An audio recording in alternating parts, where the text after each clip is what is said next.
you're talking about. Get real. You all ready for this? Dun dun dun dun. No. Nope. Y'all, just This is stop. A sham.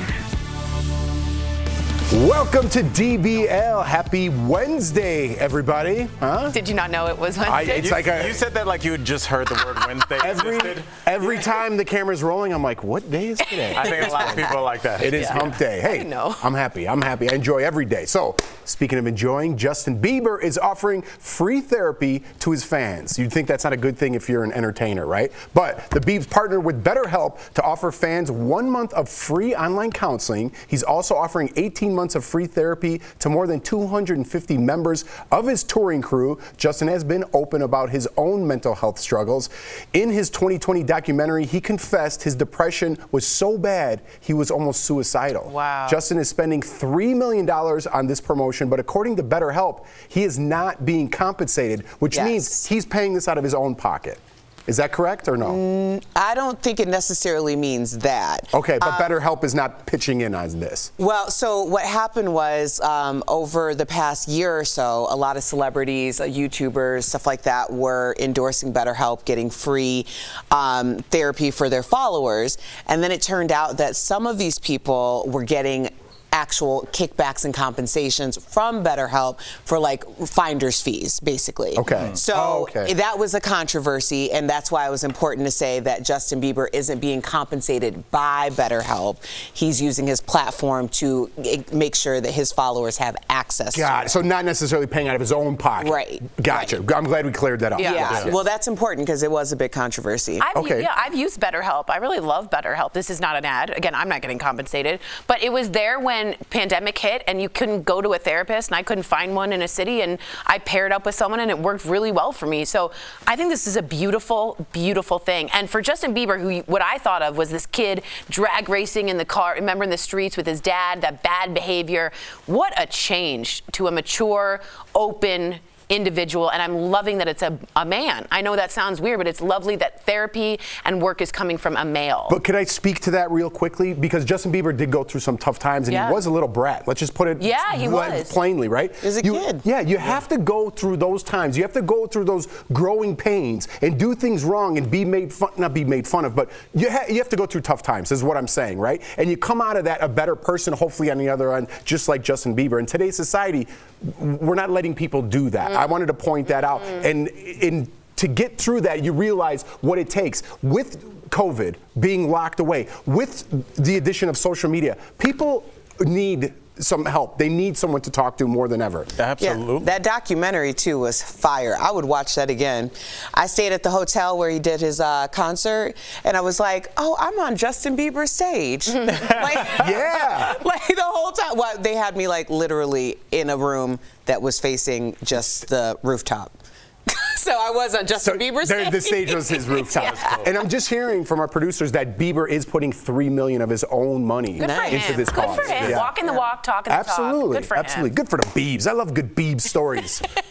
Speaking of child stars, Disney star Cole Sprouse is speaking out about growing up in the spotlight. Cole and his twin brother Dylan are known for Disney's The Sweet Life of Zack and Cody, but started acting when they were just 6 months old. You might also know them from Adam Sandler's film Big Daddy, and Cole was Ross Geller's son Ben on Friends. So speaking to the New York Times, Cole said he understands why some childhood stars go nuts, just like Justin Bieber, because fame is trauma, especially for the young women who grew up on the Disney Channel with him, who he said were highly sexualized. He said he gets defensive when people mock stars like Britney Spears and Demi Lovato because of what they went through as child stars.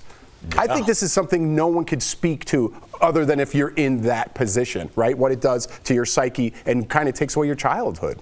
Of course. I think that's why so many, people who are in the industry who become parents will say, I'm not going to have my child in this industry because of the experiences that they had.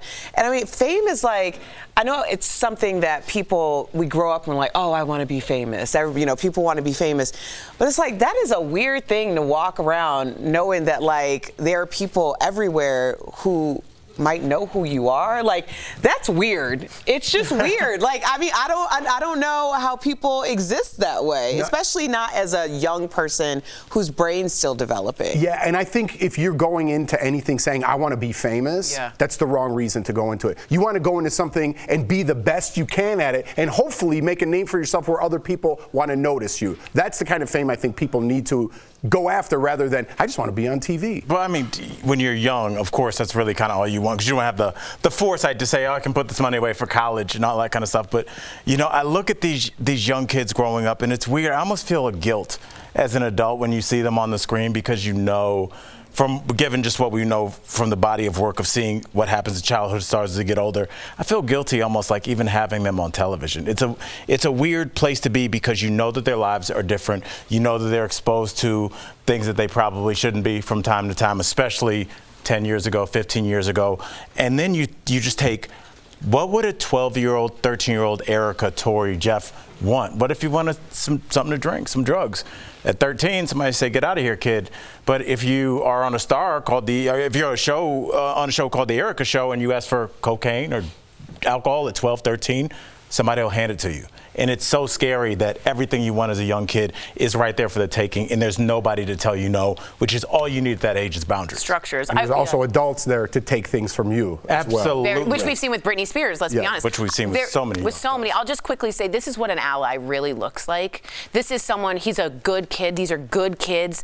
And he didn't shy away. He said, I'm violently protective of these girls because I was there. And as a witness, I think that's the best type of allyship you could have. So that's what an ally really looks like. Yeah, and I mean, how many child stars make it through like they did at such a young age? And they're still young. To come out on the other side, you know, positive people and role models, and right? sticking up for their female counterparts. Yeah, I know there's a lot, but I mean, there's a lot of other stories that went the other way as well. So Alexander Skarsgard wants us to know he's more than just a pretty face. He recently told the Sunday Times he used to have trouble booking roles because he was just too good looking. Oh my God. And that being tall and blonde put him on the stupid hunky hot list. He said he was labeled as the dude who takes his shirt off, so didn't get offered serious roles. That changed when he started. We won't complain about anything. My steak is cooked perfectly. That changed when he started as Nicole Kidman's abusive husband, Perry, in Big Little Lies. The role earned him an Emmy, Golden Globe, SAG, and Critics' Choice Award. And some models now say they are being pushed on some dating apps punished for being too beautiful. They claim their profiles are being removed for being fake or too intimidating for dates. Okay, that's not true. That's not a thing. No, Sharon Stone did come out and say that she went on a dating app and is sincerely looking for love, and they took her off. Well, they I probably think that's thought she different was a than being fake too good account. looking. Right. She's famous. Yeah. And they wouldn't think she was doing that. I don't think somebody's like, you're just too hot, you're going to melt our app. Like, I don't think that that's a real thing. I think it's a way to get attention. It's almost like the way you go, like when you see those articles, it's clickbait, they're like, this woman was kicked off a flight for dressing too racy. And it's like, that it's just a reason to get you to look at that. I feel like we're dealing with the same situation here. I think they just want some attention, Tori. Well, you know what's funny is there is a hot hunky list, and I know Jamie Dornan, if you could look that up, Emily, from 50 Shades of Grey, he got caught. He played Christian Grey, and every role he offered was like Dorman. It doesn't matter. Dornan. We got Okay, it. one of those. Yeah. Okay. Anywho, he felt like he couldn't get those roles, and that's why he went for the real indie stuff, like Belfast, which just was up for Best Picture. So there is a list, but complaining about it is a little tone deaf. I don't know if it's a complaint. I think it might just be something that's fact. I mean, I think women definitely go through this because if you want something serious but you look a certain way, then people have this automatic response that like you might be this character in their head. True. Which isn't really fair, but at the same time, like nobody's like, yeah.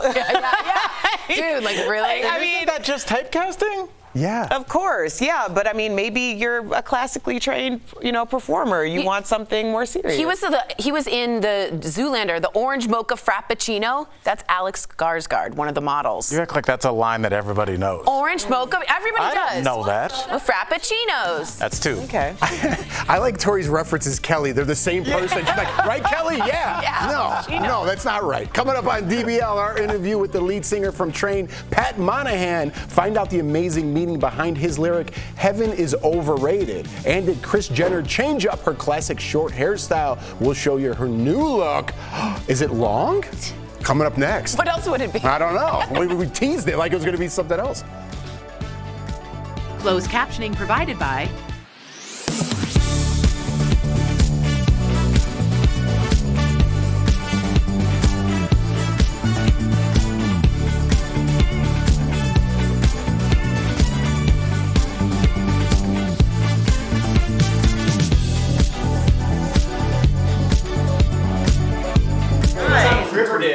Oh, he looks young, doesn't he? Yeah, I was like, he's not a kid. He's not a kid anymore. Cole and Dylan Sprouse are 29, and they're just really good kids who grew up and are showing you what an ally is. Yeah, and I think good actors. They did. So Tiffany, you know about them, and you like them. I love them. Yeah, and The Sweet Life of Zach and Cody, I was just too old for, but it was about people on a cruise ship. Am I right? That's the second one. The hotel was the first Tell one. us. So Sweet Life is SUITE, like a suite. Yeah, and they were lived two in it. twins that lived with their mom in the Tipton Hotel. Oh. And then like London Tipton, who was like I forget her name. And there was like adventures? Or Yeah, what? there were adventures, Shenanigans. craziness. They would just do a bunch of crazy stuff on there. Yeah. And then they did show a cruise a ship lot of after that. Oh, I On see. the cruise ship after that. And did you watch all of that, Tiffany? I did in the Jamie Foxx show though. Oh, really? To He's a good live actor. with, did Look he at pay Real. his rent? Like, was he a performer? I thought he was like the I superintendent. think he or was like something. a superintendent, or he was Or like. like Fox with the show? fancy, the Jamie Foxx show. He was like a. Zombies. Now it's like What was he in the premise of Jamie Foxx's show? I know it was a hotel. What are we talking about? I didn't. Oh, like living in a hotel? Is it the same premise as Zach and Cody lived the sweet Because life? Zach and Cody, Viking show? their mom performed, so they were able to stay. Because I'm a Lost Kingdom guy. That's a cool premise. It's almost like when your mom works at the Yeah, the club. cruise. Oh yeah. What was that called? My kid, Kingdom? my older son watched She that. left from bed. Yeah. Sweet Life. Now, was it a good show? Like, well written? Not as good as the first one. Not as good as the first. But I do like those two actors. And I like that he said I'm protective of these women because they've come forward and no one believes them. But a man, you believe a man, right?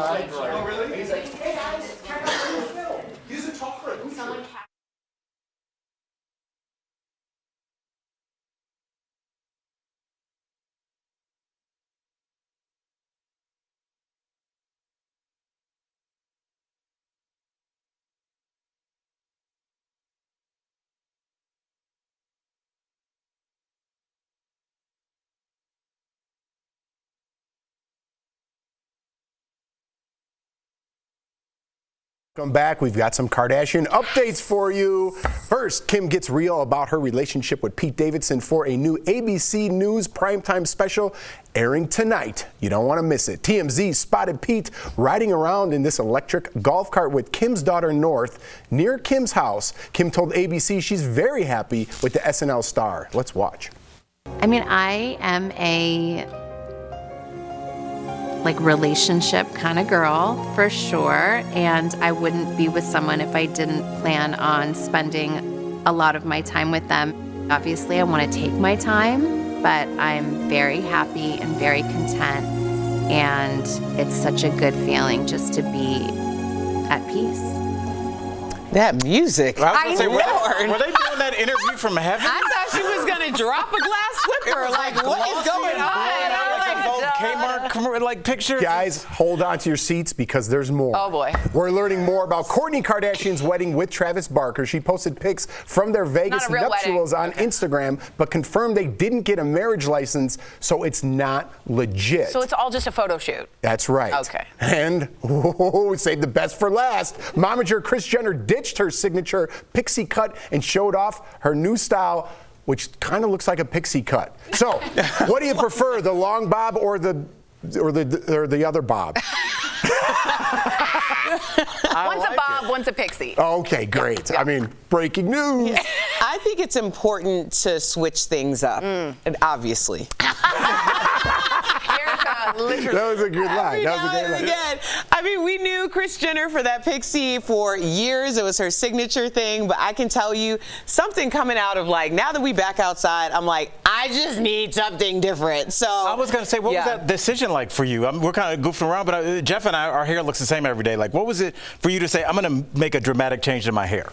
Well, really, it was functionality because I've been gone for the past 6 weekends in a row, and I have to be ready, and I can't find a team to do my natural hair in every city that I'm in. So I'm like, I'll just go with this. And then I'm just like, this is really fat. Like, I get out of the shower. Yeah, yeah. I come here. You know, it's cool. Like, okay, let's go. I love that. Tori, you change your hair a lot. Yeah.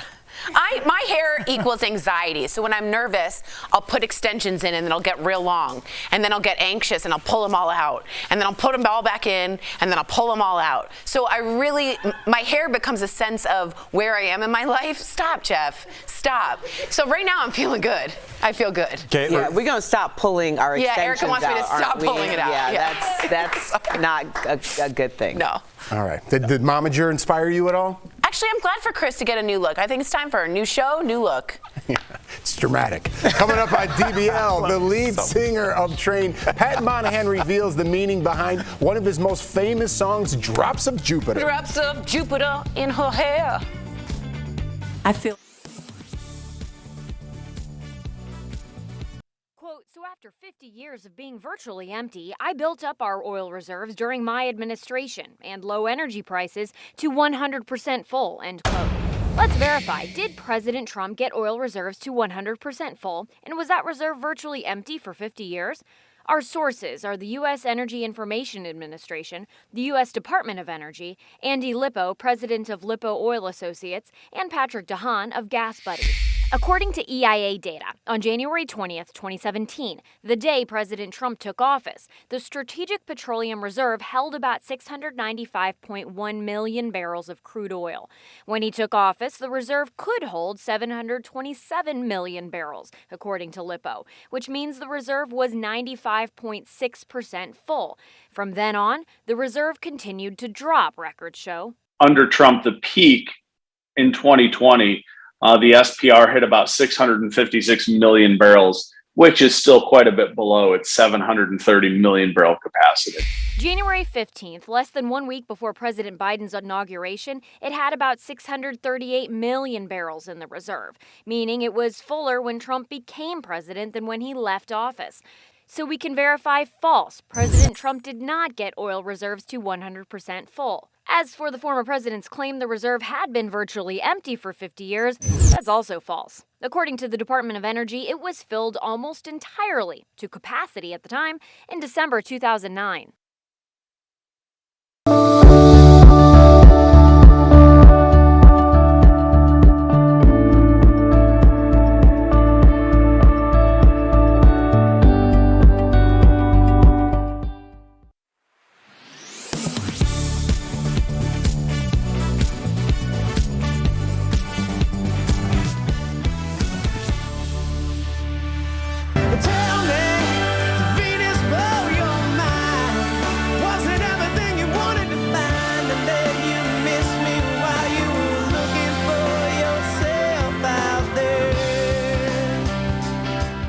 Welcome back. That was Train's hit song, Drops of Jupiter, one of the biggest, most recognizable songs, or singles, I should say, of our time. They've been belting out the hits since 1994, and earlier, their lead singer, Pat Monahan, joined us to talk about the journey. Let's take a look.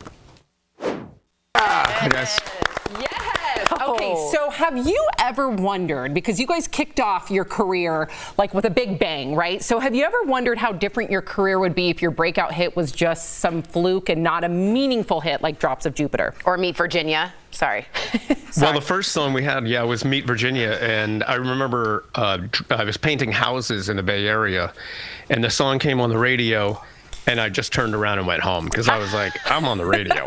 And I didn't realize that I was like 2 years away from being able to pay my bills, so I had to go back and paint the lady's house the next day. The worst is that walk back. But with Drops of Jupiter, though, that was that took us around the world. I don't know what it would be like without that song. I think I would give it back. I lost my mother that year, so that's why the song was written. So I'd give the song back if I could still call my mom. But it was a great gift that she gave me. Oh, I'm so sorry to hear that. Wow. But a lot of us can relate. Absolutely. Also, I just want to say, I always thought I was Virginia and we were going to meet, so just want to say, hey, we're not, but it's okay. You are. Thanks. Oh, man, that was big for me to say to you. Awesome. You've won 2 Grammys during your career. What did you do after you won your first Grammy for Drops of Jupiter?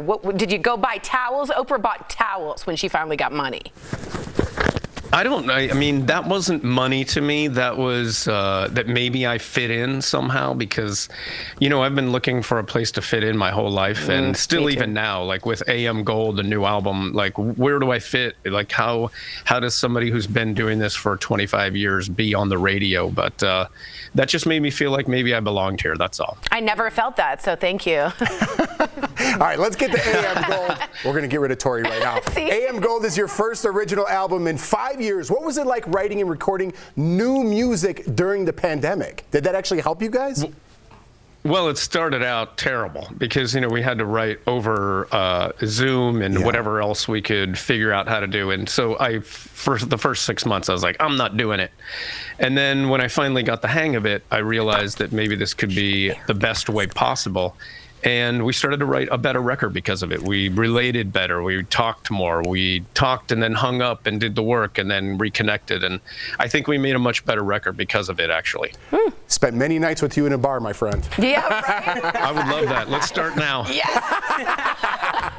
Well, Pat, now we're listening to your new single, also titled AM Gold. So what were your influences? Because we're hearing a little disco and a little rock. Yeah.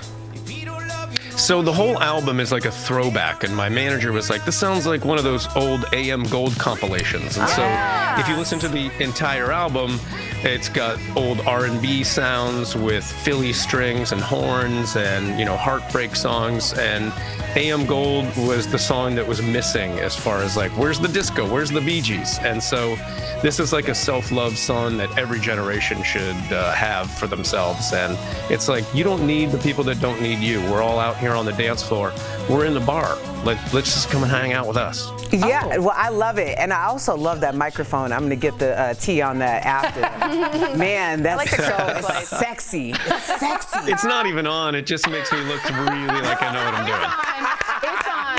I know the mic sound with a little kiss of reverb when I hear it. Yeah.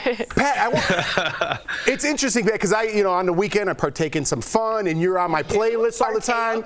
And there's always one thing I wanted to ask you since we have you. In your song Drops of Jupiter, you say a line that says, "Heaven is overrated." Why did you choose that line? Well, like I said, my mother had passed, and she came to me in a dream and was like, I can do all these things now, including swim through the planets and come back with drops of Jupiter in my hair. But I'd rather be there with you. Like, heaven is overrated. Oh my God. This, you should really pay attention to your life because this is important. I got to tell you, you got me choked up with that, and I always pause when I'm singing your song out loud on my patio, and you just gave me a totally different meaning for that, Pat. So, wow. Bless you, I got to tell you though, when the song came out, people thought that I was saying Van Halen is overrated. So I was getting hate mail like crazy. You're like, I'm not talking about Van Halen. And he wraps it up with a joke. Yeah. I love him. Pat, you have it all teary-eyed over here. Thank you so much for chatting with us, and to our viewers. Thank you guys. You can pre-order your copy of AM Gold out May 20th. And don't forget to buy your ticket, by the way, for Train's AM Gold Tour, which is kicking off this summer at SaveMeSanFrancisco.com. It'll be at Red Rocks. Thank you so much, Pat. We'll be right back. We're going to keep Tori away from that concert. Promotional consideration is brought to you by Millions of Americans have diabetes and need insulin to survive. But the price of that drug is often too much to bear. The American Diabetes Association estimates a quarter of diabetics have at some point had to ration their insulin. That's dangerous and can even be fatal. Outrage to those circumstances prompted the U.S. House to pass the Affordable Insulin Now Act. The bill was largely promoted by Democrats, and 12 House Republicans voted in favor. The Senate has not yet voted on it. Supporters say the act would cap the cost of insulin to $35 per month. But there's been debate among diabetics activists and lawmakers about how helpful the proposal would really be. So let's look into it. Would the Affordable Insulin Now Act cap the cost of insulin to $35 per month for all Americans? Well, to verify, we'll look at the text of the bill and an analysis of the proposal conducted by the Kaiser Family Foundation. Here's what the bill actually says. Beginning January 1st, 2023, health insurance shall provide coverage of selected insulin products and shall not apply any deductible or impose any cost sharing in excess of $35 per 30-day supply. In other words, if you're insured, this bill would cap your monthly copay for insulin at $35. If you're uninsured, this bill wouldn't do anything to help you. That could still mean significant relief for some diabetics. A Kaiser study found about a quarter of insulin users would see their monthly costs reduced by this proposal. But there's nothing in the bill that would limit the actual price pharmaceutical companies charge for the drug. And critics say as a result, insurance companies could just wind up raising premiums. Critics also point to a key word in that bill text we just read, the word selected. The bill would not require insurers to cover all types and brands of insulin, meaning some people might need to alter their prescription in order to save money. So we can verify, no, the Affordable Insulin Now Act would not cap the cost of insulin to $35 per month for all Americans. It only impacts some people with health insurance. With your Verify, I'm Casey Decker.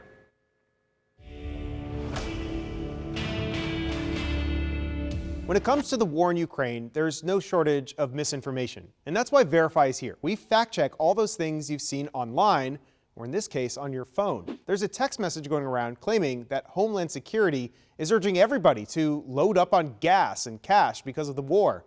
So let's verify. Is this true? The text says, alert, cell phones are being hacked. Homeland Security says, because of what's going on with Ukraine, keep your fuel topped off and store some cash in case ATMs get hacked and credit card systems are unavailable. Please pass it on. So let's verify with the help of our main source here, the U.S. Department of Homeland Security. A spokesperson for that agency says, quote, the Department of Homeland Security did not send this text message alert.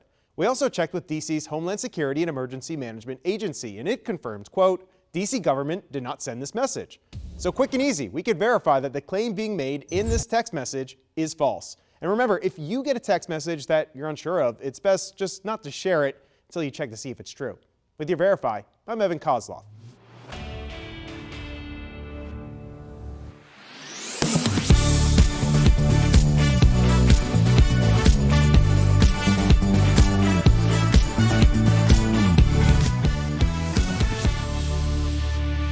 Welcome back. I love the breaks here.